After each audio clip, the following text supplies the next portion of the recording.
আলাইহিস সালামের যে কুরবানি, ওনাদের যে আত্মত্যাগ,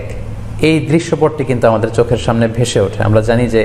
ইব্রাহিম আলাইহিস সালাম আল্লাহ তাআলা সন্তুষ্টির জন্য স্বীয় পুত্র ইসমাঈল আলাইহিস সালামকে কুরবানি করতে চেয়েছিলেন, এবং সেই প্রসঙ্গ থেকেই কিন্তু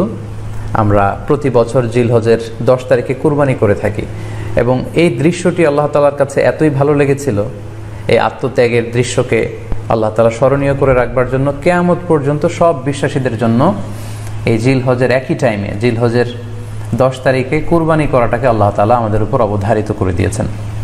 এই বিষয়টি সূরাতুস সাফফাতের 105 নম্বর আয়াতে আল্লাহ তাআলা এভাবে ইরশাদ করছেন,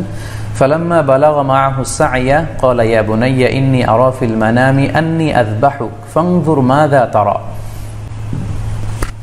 অর্থাৎ ইসমাঈল আলাইহিস সালাম যখন একটু বড় হলেন, বাবার সাথে হাঁটতে পারেন, দৌড়াদৌড়ি করতে পারেন, ঠিক তখন